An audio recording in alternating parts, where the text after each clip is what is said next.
All right, so this is the Aeneid Book 1. Virgil has just finished giving us a big simile about bees, which the Carthaginians were being compared to.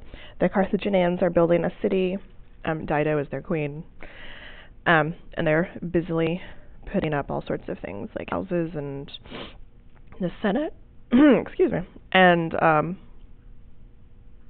law courts and all sorts of things. Okay. So this is the end. We're starting on line 437 of the bee simile. Aeneas sees all these things and he thinks about bees, and he says, "O fortunati quorum jam moenia surgunt." Fortunati is vocative because he's talking to them. You can tell with the comma and the O. So, "O fortunate people." Quorum is genitive plural with the orum ending. Moenia is just the word for walls, like we saw at the very beginning of the Aeneid. We had that line, "from which the Alban fathers and the walls of high Rome." So we saw that. So it's neuter plural. And surgunt is just your verb. Whose walls now rise up. So he sees them. He knows that he's destined to found a city. He doesn't know where or when, so he's very jealous to see these people who are having a successful city built up around them. Aeneas ait. Ait is just the Latin word for says, or a Latin word for says. Et fastigia suscipit urbis. Fastigia is neuter plural, just like moenia, and it's our accusative. Suspicit just means he looks up. It's really, the sus there is really like a subspicit. So it's like spectot, and then the B is dropped out because it's hard to say subspicit. So it means to look at from underneath, not to look under, but to look up from under. So he looks up. Urbis is genitive, and it goes with fastigia, so the sort of the heights or the summits of the city. So he looks up at the tops of the city. Infert se saeptus nebula. Mirabile dictu. Infert se, so he brings himself in, or like he bears himself. Saeptus describes Aeneas, it's nominative with its us ending. So there's like an understood Aeneas. Saeptus means enclosed or surrounded, and we're going to see it again, but it's going to be describing Dido. She's surrounded with, she's enclosed with weapons. But here he's enclosed nebula with a cloud. So do you remember that right before this, he had been talking to his mother Venus, and she was disguised, but then he figured out who she was, and she showed him the path to Carthage. So she's also going to put a little cloud around him with her goddess magic, and so he can go into the city without anyone seeing him. Mirabile dictu, which is marvelous to say, like a marvelous thing to say. Referring back to the enclosed with a cloud. Mirabile is just an adjective. It's neuter because it's just describing nothing really. Just it is marvelous. Dictu is a supine. I already had to record this once, and then the file was corrupt, so this is the second round. I've already written this out. Supines are just the fourth principal part, dictus, and you make it a fourth declension noun, so it just goes us, ui, u, but supines only exist in the accusative and the ablative. So dictum and dictu are the two supine forms of the word dico, dicere. Dictum can be used for a purpose. So, like, I'm going to the office to say something to Mr. Graham. So there I could say ad dictum, and it would be purpose, like in order to say something. Dictu, the ablative, like we have here, mirabile dictu, it's really an ablative of respect. So marvelous in what way? In respect to saying it. So marvelous to say is that supine ablative dictu. We've seen a couple other ones, and that's usually how you see the ablative. It's like terrible to hear, wonderful to say, surprising to see, that kind of thing with an adjective. So enclosed with a cloud, marvelous to say. Per medias, and this is where he's inferting say. He's bringing himself in through the middle, and there's this understood, like, of the people or of the crowd. And we're going to see this phrase again, paramedios, except it's going to refer to Dido. So we have a couple of words that we'll see reflected again, but instead of Aeneas, they'll refer to Dido. So the Cyptus, enclosed with a cloud. She's enclosed with weapons. She's sitting in a chair, surrounded by armed people. And paramedios, she's going to walk through her own people, but here Aeneas is walking through Dido's people. So he walks through the middle. Misket que viris. He mixes, which is misket. You can kind of hear the mix in there. Misket. In English, we mix something with something else. In Latin, you mix something to something else. So it's followed by dative. So viris is just dative plural. He mixes with the men. Neque carnitur uli. And not. Remember, neque is and not.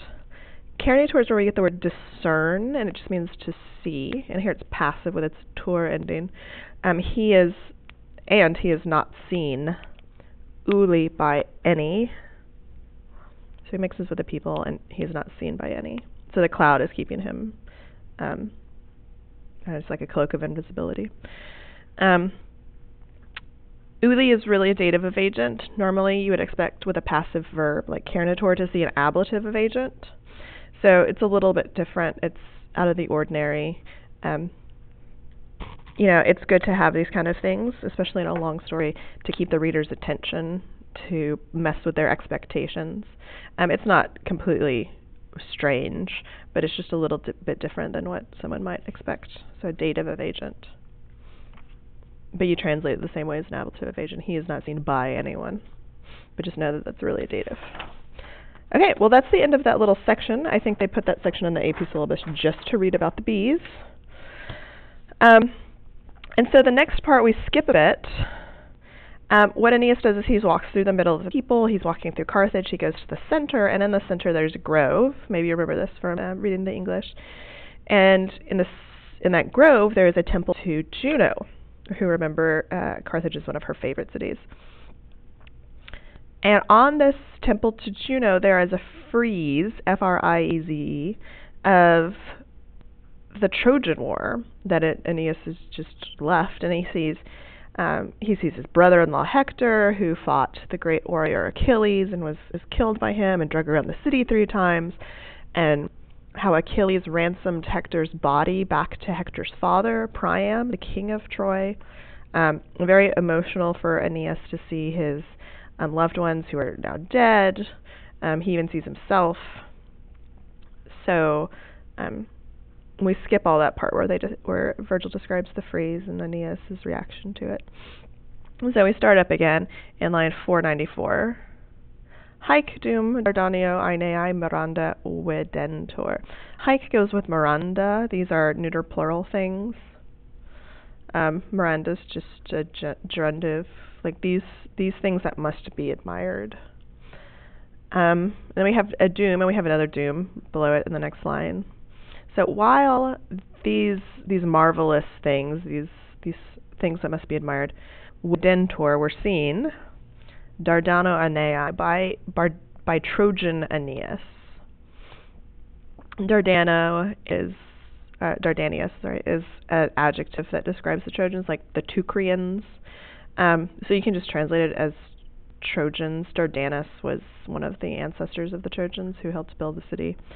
And the book mentions that Virgil's probably including this here to remind the viewers why Aeneas is having such an emotional response to seeing the frieze, because he's Trojan, as if we might forget. Doom stupid, while he is he's unable to speak. He's standing there agape. Stupid originally, as an English word, meant someone who was mute and not able to speak. It comes from this word to be agape, like to stand there with your mouth open, not be able to talk. He's so shocked. What does the book say? I'm looking it up. To stand agape or be dazed, right? While he is dazed. Obtutuque hairet defixus in uno. So hairets are verb. Defixus is an adjective that's describing Aeneas. And then obtutu goes with this prepositional phrase in uno obtutu. Hairet means he is stuck, or he clings. We get the word adhesive, the adhesive part. It goes Hyro, Hyrere, Hysi. Yeah, Hysis, right. So adhesive. Defixus just means fixed. So he's stuck. He sticks fixed in uno obtutu, on one view, or sort of on one gaze. So he's so shocked he can't even move his head. He's stuck there. And so we have some pretty dramatic language here describing Aeneas's reaction. Stupet, he's agape, like his mouth open. Hyret, he is stuck. And defixus, he is fixed. So while that's happening, doom, Regina ad templum fora pulcherrima dido. The queen to the temple, it's pretty simple. Forma is ablative, pulcherrima is nominative. So even though they look like they have the same endings, they don't. Forma is the long A. The very beautiful Dido. And how is she beautiful? She's beautiful forma in respect to her shape or beauty or form. It sounds silly to say she's very beautiful in respect to her beauty. So form is okay here. But you really forma is like shape or beauty. Dido here, Dido, is in apposition to Regina. So the queen, comma. Very beautiful Dido, comma. Dido in Latin is Dido Didonus, feminine. So if you see like the accusative of Dido, it's going to be Didonem. And people get confused about who is Didonus, but it's just Dido. When she has her, call it inflected form, so like the genitive, dative, all those things that aren't nominative, she's going to have an N in her name. So don't let that throw you off if you see Dido. Like if you see Didoni or Didone, Didonem. That's Dido. Okay, so what does she do? Incessit. It just means like she goes in. The book says she, what does it say? Something silly. Oh, there she is. She goes majestically. So she goes to the temple is the idea. And here we have an ablative absolute for magna to caterva. So magna and caterva are both ablatives. Juvenem is genitive plural, of just youthful people. And stipante is our participle in our ablative absolute. Normally, we have a perfect passive participle, so we say with the noun having been verbed. But the NT in stipante makes it a present participle. So you say with the noun verbing instead. So with the magna caterva, with the great crowd, well, of what? Invenium, of young people, of youths, of young men. Stipante. Well, stipante means to crowd. So it's a crowd that's crowding. So you can either pick maybe another word for caterva. If you look it up, you can find a group or something like that. Or you have to pick another word for stipante. So I picked the word thronging because I like that word. So with a great crowd of young men thronging, she goes in.